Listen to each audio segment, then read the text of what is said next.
নমস্কার, আমার গল্প পাঠ আসরে আপনাকে স্বাগত জানাচ্ছি।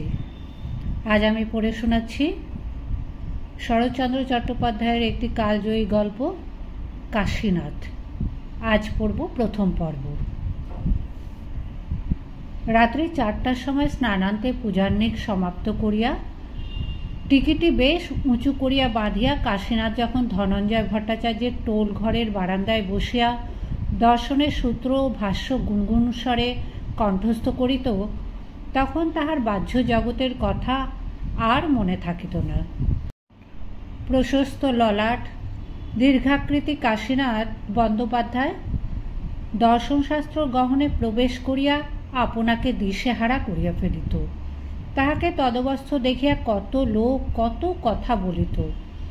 কেহ কহিত সে তাহার পিতার ন্যায় পণ্ডিত হইবে, কেহ বলিত পিতার ন্যায় পড়িয়া পড়িয়া হয়তোবা পাগল হইয়া যাইবে। যাহারা তাহার বাতুল হইবার আশঙ্কা করিতেন, তাহাদের মধ্যে কাশীনাথের মাতুল একজন। তিনি মধ্যে মধ্যে বলিতেন, বাপু, তুমি গরিবের ছেলে, তোমার অত পড়িয়া কি হইবে? যাহা শিখিয়াছ তাহাতেই কোনরূপে একমুষ্টি আতপ তণ্ডুল, একখানা গামছা ও 2টা তৈজসপত্রের স্বচ্ছন্দে জোগাড় হইবে। অত পড়িয়া কি শেষে স্বর্গীয় বন্দ্যোপাধ্যায় মহাশয়ের মতো ঘরের কোণে চুপ করিয়া বসিয়া মাথা নাড়িতে থাকিবে? এখন যাহা আশা আছে তখন তাহাও থাকিবে না। এ সকল কথা কাশীনাথের এক কর্ণ দিয়া প্রবেশ করিত, অন্য কর্ণ দিয়া বাহির হইয়া যাইত। বাতুল হইয়া যাইবার আশঙ্কায় মাতুল তিরস্কার করিতেন। সংসারের কাজকর্ম কিছুই দেখে না বলিয়া মাতুলানি তাড়না করিতেন। ব্যাকরণ সাহিত্যে ব্যুৎপন্ন হইয়াছে দেখিয়া বয়োজ্যেষ্ঠ মাতুল পুত্রেরা ঠাট্টা বিদ্রূপ করিত। কিন্তু কাশীনাথ হয় এ সকল অকাতরে সহ্য করিত, নয় এ সকল কথার গুরুত্ব অনুভব করিতে পারিত না। যাহা হোক, ফল একই দাঁড়াইয়াছিল। সে নিত্য যাহা করিত নিত্য তাহাই করিত।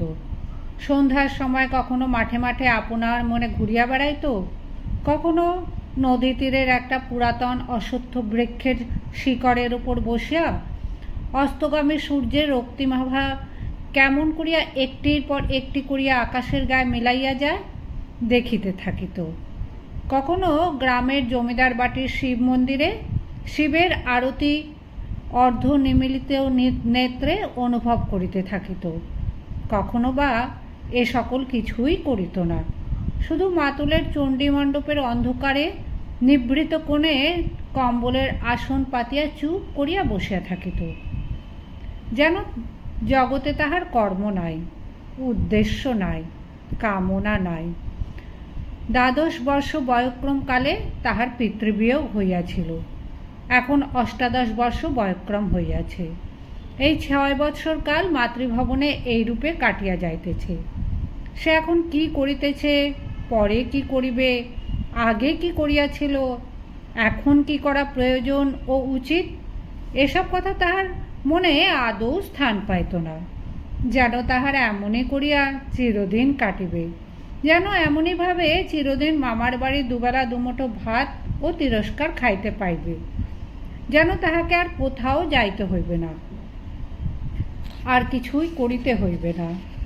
তাহার সেই নীরব নিস্তব্ধ অন্ধকার কোণটি যেন চিরদিন তাহারই অধিকারে থাকিবে। কেহ কখনো সেটা দখল করিতে আসিবে না, কিংবা সরিয়া অন্যত্র বসিতে বলিবে না। পাড়ার কোনো লোক দয়া করিয়া কখনো ডাকিয়া বলিত, কাশীনাথ, এমন করিয়া কখনো কাহারও চলে না, তোমারও চলিবে না, যাহা হোক একটা কিছু করো। কাশীনাথ জবাব দিত না, শুধু মনে মনে ভাবিত, কি করিতেছি এবং কি বা আমাকে করিতে হইবে। এমনি করিয়া কাশীনাথের দিন কাটিতেছিল। ও গ্রামের জমিদারের নাম প্রিয়নাথ মুখোপাধ্যায়। প্রিয়নাথবাবু মহাকুলীন ও অতিশয় ধনবান। যখন দেখিলেন এক কুলের খাতিরে এত বড়লোক হইয়াও সর্বরূপ গুণ যুক্ত পাত্র বহু অনুসন্ধান করিয়াও মিলিল না, তখন তিনি কৌলিন্য প্রথার ওপর একেবারে চটিয়া গেলেন। গৃহিণীকে একথা বলিলেন। তিনি বলিলেন, আমার এক বই মেয়ে নেই, আমার আর কুল নিয়ে কি হবে? গ্রামে গুরুদেবের বাটি। তাহার মত জিজ্ঞাসা করায় তিনি বলিলেন, হরি হরি, এও কি কখনো সম্ভব? তোমার অর্থের ভাবনা নাই? কোনো দরিদ্র কুলীন সন্তানকে কন্যাদান করিয়া জামাতা ও কন্যা নিজের বাটিতে রাখিয়া দাও, ইহা দেখিতেও ভালো হইবে, শুনিতেও ভালো হইবে। এত বড় বংশ, এত বড় কুল, ইহার মর্যাদা কি ছোট করিতে আছে? প্রিয়বাবু বাড়িতে আসিয়া একথা জানাইলেন। গৃহিণী সাল্লাদে মত দিয়া বলিলেন, তাই করো, যে কটা দিন বাঁচি কমলা আমার কাছেই থাক। তাহাই হইল। দরিদ্র দেখিয়া বিবাহ দিয়া নিজের কাছেই রাখিবেন বলিয়া প্রিয়বাবু এক দিবস মধুসূদন মুখুজ্জে মহাশয়ের বাটিতে আসে উপস্থিত হইলেন। মধুসূদন শর্মা তখন যজমান বাটিতে নিত্য পূজা করিতে যাইতেছিলেন। সহসা এত বড় সম্ভ্রান্ত ব্যক্তির আগমনে অত্যন্ত সংকুচিত হইয়া পড়িলেন। কোথায় বসিতে দিবেন তাহা খুঁজিয়া পাইলেন না। প্রিয়বাবু বুঝিলেন মধুসূদন কিঞ্চিৎ বিব্রত হইয়া পড়িয়াছেন। হাসিয়া বলিলেন, মহাশয়ের নিকট কিছু প্রয়োজন আছে, চলুন ভেতরে গিয়ে বসি। আগে হ্যাঁ চলুন, কিন্তু তা না, তা কিছুই নয়, চলুন বসে সকল কথা বলছি। তখন দুইজন চণ্ডী মণ্ডপে আসিয়া বসিলেন। প্রিয়বাবু বলিলেন, আপনার ভাগিনেওটি কোথায়? আর কোথায়, ভট্টাচার্য মশাইয়ের টোলে পড়ছে, একবার ডেকে পাঠান। পাঠাচ্ছি। কোনো প্রয়োজন আছে কি? বিশেষ প্রয়োজন আছে। মধুসূদন ভট্টাচার্য কিছুতেই বুঝিয়া উঠিতে পারিলেন না সে অকর্মণ্য ছোঁড়াটার সহিত এত বড় সম্ভ্রান্ত লোকের কি প্রয়োজন থাকিতে পারে। বরং একটু ভীত হইয়া কহিলেন, কিছু করেছে কি? কি করবে? তবে প্রিয়বাবু হাসিয়া বলিলেন, তাকে নিজের জামাতা করব মনে করেছি, এবং সেই সূত্রে আপনি আমার বৈবাহিক বলিয়া প্রিয়বাবু জোরে হাসিয়া ফেলিলেন। যে কথা মনে হওয়ায় তাহার হাসি পাইয়াছিল, মধুসূদন তাহা জানিতে পারিলে বোধহয় আর কথাই কহিতেন না। ভট্টাচার্য বিস্ময় বিস্ফারিত নয়নে কিছুক্ষণ তাহার মুখপানে চাহিয়া থাকিয়া বলিলেন, কাকে? কাশীনাথকে? হ্যাঁ, কেন?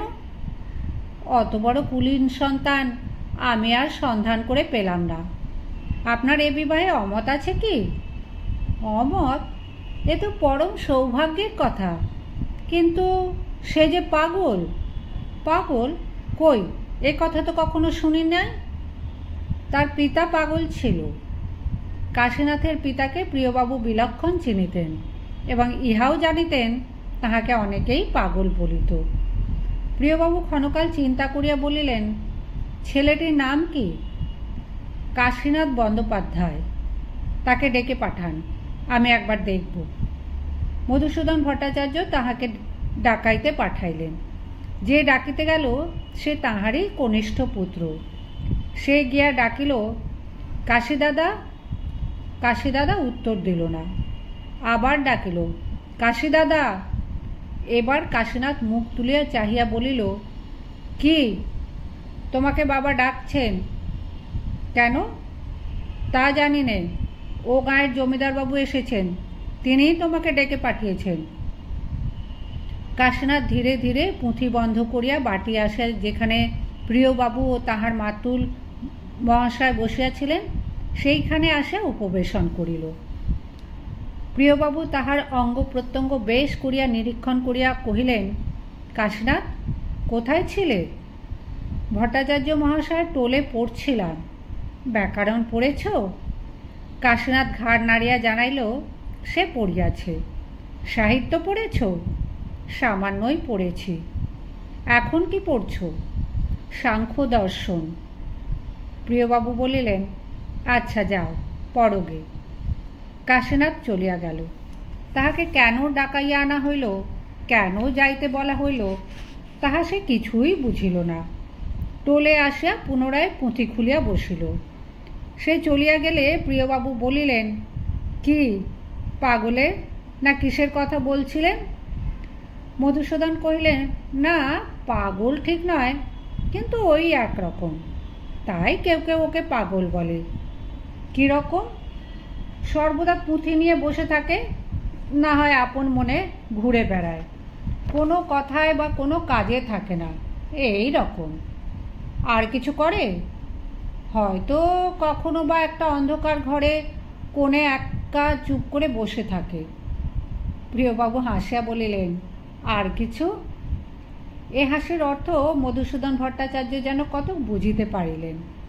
অল্প অপ্রতিভভাবে বলিলেন, না, আর কিছু নয়।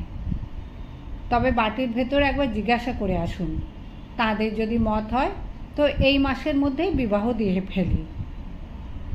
ভিতরে আসিয়া মধুসূদন গৃহিণীকে একথা জানাইলে তিনি যেন আকাশ হইতে পড়িলেন।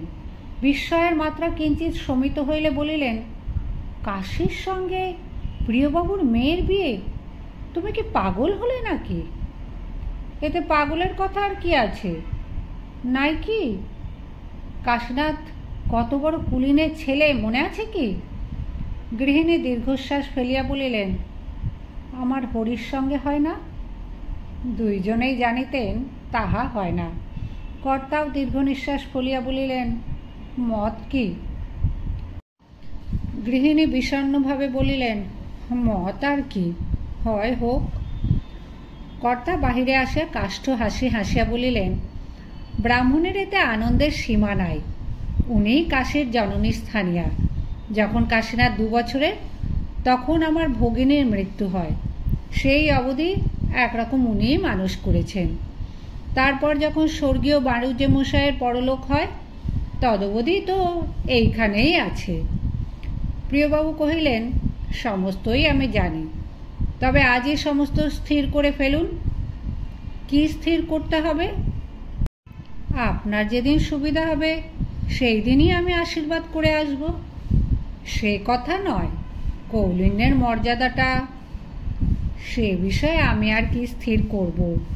মশাই যা অনুমতি করবেন তাই হবে। তবে আপনার ভাবি জামাতার মাতুলানি, তিনি মাতৃস্থানীয়া, তার মত একবার শোনা আবশ্যক। অবশ্য অবশ্য, তাই তো বলছিলাম। পরে মাতুলানির মত লইয়া প্রিয়বাবুর ইচ্ছায় স্থির হইয়া গেল যে জননী স্থানীয় ভট্টাচার্য গৃহিণী 1,000 নগদ না লইয়া কাশীনাথের কিছুতেই বিবাহ দিবেন না। তাহাই হইল। প্রিয়নাথবাবু ইহাতে আপত্তি করিলেন না। পূর্বে যাহাই হোক, যখন দেখিল সে রীতিমতো স্থায়ী রূপ ঘর জামাই হইয়া পড়িয়াছে, তখন কাশীনাথের মনে আর সুখ রহিল না। এখন সে যেখানে ইচ্ছা সেখানে আর যাইতে পারে না, যথা ইচ্ছা তথায় দাঁড়াইতে পারে না, যাহার তাহার সহিত কথা কহিতে পায় না। সব জিনিস হইতে তাহাকে যেন পৃথক করিয়া রাখা হইয়াছে। সে যেখানে যাইতে চাহে সেইখানেই হয়তো তাহার শ্বশুরের অমত হয়, না হয় শাশুড়ি ঠাকুরানী ঝঙ্কার দিয়া বলিয়া ওঠেন, কি আমার জামাই অমুকের মাটিতে মারাইবে? জামাই অমনি সংকুচিত হইয়া যায়। কেন এমন হইল? কেন তাহাকে এমন করিয়া রাখা হইতেছে? এমন করিয়া কাহার কি উদ্দেশ্য সাধিত হইবে? কাশীনাথ তাহা কিছুতেই হৃদয়ঙ্গম করিয়া উঠিতে পারে না। সময় সময় মনকে প্রবোধ দেয়, আমি কে আর যে সে লোক আছি যে যা তা করিব? কিন্তু ভেতরটা কাঁদিয়া বলে, স্বস্তি পাই না, স্বস্তি পাই না। সে কণ্টকময় বনে স্বেচ্ছায় ঘুরিয়া ফিরিয়া বেড়াইত, এখন স্বর্ণপিঞ্জরে আবদ্ধ হইয়া তাহা বুঝিতে পারে। অসীম উদ্দাম সাগরে ভাসিয়া যাইতেছিল, এখন তাহাকে একটা চতুর্দিকে বাঁধা পুষ্করিণীতে ছাড়িয়া দেওয়া হইয়াছে। সাগরে যে সে বড় সুখে ভাসিয়া যাইতেছিল তাহা নহে, সেখানে ঝড় বৃষ্টি ও তরঙ্গে উৎপীড়িত হইতে হইয়াছিল। কিন্তু এ নির্মল সরোবর তাহার আরও কষ্টকর বোধ হইতে লাগিল। এক এক সময় মনে হইত যেন এক কটাহ উষ্ণ জলে তাহাকে ছাড়িয়া দেওয়া হইয়াছে। সকলে মিলিয়া মিশা পরামর্শ করিয়া তাহার দেহটাকে কিনিয়া লইয়াছে, সেটা যেন আর তাহার নিজের নাই। মাথায় সে টিকি নাই, কণ্ঠে সে তুলসীর মালা নাই, সে খালি পা নাই, সে খালি গা নাই, সে ধনঞ্জয় ভট্টাচার্যের টোল নাই। নদীর ধারের অশ্বত্থ বৃক্ষ নাই, চণ্ডীমণ্ডপের কোণ নাই, কিছুই নাই। সে নবজন্ম লাভ করিয়া পূর্বজন্মের সমস্ত বস্তু ঝাড়িয়া ঝুড়িয়া ফেলিয়া দিয়াছে, কিংবা তাহার দেহ আর মন যেন বিবাদ করিয়া পৃথক হইয়া গিয়াছে। সন্ধ্যার সময় মনটা যখন নদীর ধারের অশ্বত্থ বৃক্ষমূলে কি মাঠের ভেতর কৃষকদিগের মধ্যে বিচরণ করিতে থাকে, দেহখানা তখন হয়তো চমৎকার বেশভূষায় বিভূষিত হইয়া গাড়ি চড়িয়া বেড়াইতে আসে। মনটা যখন কোমরে গামছা বাঁধিয়া নদীর জলে ঝাঁপাইয়া পড়ে, দেহটা হয়তো তখন জলচৌকির ওপর বসিয়া ভৃত্য হস্তে সাবান জলে পরিষ্কৃত হইতে থাকে। এইরূপে একটা কাশীনাথ সর্বদা দুইটা কাজ করিয়া বেড়ায়, অথচ কোনোটাই তাহার সর্বাঙ্গ সুন্দর হয় না, সম্পূর্ণও হয় না। কতদিন এইরূপে কাটিল।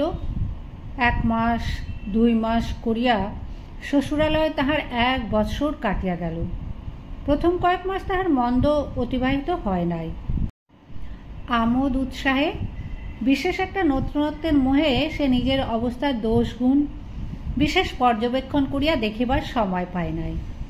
যখন পাইল তখন দিন দিন শুকাইতে লাগিল। অপর কেহ এ কথা না বুঝিতে পারিলেও কমলা বুঝিল। তাহার চক্ষু স্বামীর অবস্থা ধরিয়া ফেলিল। একদিন সে বলিল, তুমি শুকিয়ে যাচ্ছ কেন? কে বললে? আমার চোখ বললে। ভুল বলছে। কমলা ধরিয়া বসিল। কি হয়েছে আমাকে বলবে না? কিছুই তো হয়নি। হয়েছে। হয়নি? নিশ্চয়ই হয়েছে। আমার মন সব জানতে পারে। কাশীনাথ মুখ ফিরাইয়া বলিল, তুমি বড় বিরক্ত করো, আমি এখান থেকে যাই। কাশীনাথ চলিয়া যায় দেখিয়া কমলা হাত ধরিল। কাতর হইয়া কহিল, যেও না, আমি আর কোনো কথা জিজ্ঞাসা করব না। কাশীনাথ একবার বসিল, কিন্তু পরক্ষণেই উঠিয়া চলিয়া গেল। কমলা আর বসিতে বলিল না, কিন্তু চলিয়া গেলে বালিশে মুখ লুকাইয়া কাঁদিতে লাগিল। কাশীনাথ বাহিরে আসিয়া চতুর্দিকে চাহিয়া দেখিল তাহার উপর কাহারও চক্ষু নাই। তখন ধীরে ধীরে ফটক পার হইয়া রাস্তা বাহিয়া চলিতে লাগিল। অনেক দূর গিয়া দেখিতে পাইল একজন দরওয়ান তাহার পশ্চাতে আসিতেছে। কাশীনাথ বিরক্ত হইয়া ফিরিয়া কহিল, তুই কোথায় যাচ্ছিস? সে সেলাম করিয়া বলিল, আপনার সঙ্গে। আমার সঙ্গে যেতে হবে না, তুই ফিরে যা। সন্ধ্যার সময় একা বেড়াবেন? কোনো উত্তর না দিয়া কাশীনাথ চলিতে লাগিল। দরওয়ান বেচারি কি করিবে বুঝিতে না পারিয়া একটু দাঁড়াইয়া নিজের বুদ্ধি খরচ করিয়া স্থির করিল যাওয়াই উচিত। কাশীনাথ তাহা কিছুই লক্ষ্য করিল না। আপন মনে চলিতে চলিতে মামার বাড়ি আসিয়া উপস্থিত হইল। ভেতরে প্রবেশ করিয়া শূন্য মনে একটা ঘরের বারান্দায় আসিয়া উপবেশন করিল। অনেকক্ষণ বসিয়া থাকিবার পর হরিবাবু বেড়াইতে যাইতেছিলেন। তিনি তাহাকে দেখিতে পাইলেন, কিন্তু সন্ধ্যা হইয়াছে, বারান্দায় অল্প অন্ধকার হইয়াছে, সুতরাং চিনিতে পারিলেন না। নিকটে আসিয়া বলিলেন, কে ও? কাশীনাথ বলিল, আমি। হরিবাবু অতিশয় বিস্ময়ের ভাব দেখাইয়া বলিলেন, কে ও? জামাইবাবু নাকি? কাশীনাথ মৌন হইয়া রহিল। তখন হরিবাবু চিৎকার করিয়া ডাকলেন, ও মা, দেখে যাও, জমিদারদের জামাইবাবু এসেছেন, বসবার জায়গাও কেউ দেয়নি। হরির মা বাহিরে আসিলেন, বলিলেন, তাই তো, দুঃখী মামিকে মনে পড়েছে বাবা। কাশীনাথ বরাবর চুপ করিয়াই রহিল। তখন মাতুলানিয়া আপনার কন্যা বিন্দুবাসিনীকে ডাকিয়া বলিলেন, বিন্দু, একবার এদিকে আয় মা, তোর কাশী দাদা এসেছেন, একটা বসবার আসন দে, আমি ততক্ষণ আনিকটা সেরে আসি। বিন্দুবাসিনী মধুসূদন মুখোপাধ্যায় মহাশয়ের দ্বিতীয়া কন্যা। গৃহস্থ ঘরের বউ বলিয়া বাপের বাড়িতে বড় একটা আসিতে পারে না। আজ মাসখানেক হইল এখানে আসিয়াছে। আসিয়া অবধি তাহার কাশীদাদার সহিত দেখা হয় নাই। কাশীদাদাকে সে বড় ভালোবাসিত, তাই নাম শুনিয়া ছুটিয়া বাহিরে আসিল। আসিয়া দেখিল কেহ কোথাও নাই, শুধু একজন বাবু অন্ধকারে বারান্দায় বসে আছে। এরূপ কাশীদাদা পূর্বে সে দেখে নাই। বড়লোকের জামাতা হইয়াছে এবং বাবু হইয়াছে দেখিয়া তাহার হাসি পাইল, কিন্তু নিকটে আসিয়া অন্ধকারেও দাদার মুখখানা এত ম্লান বোধ হইল যে সে আর হাসিতে পারিল না।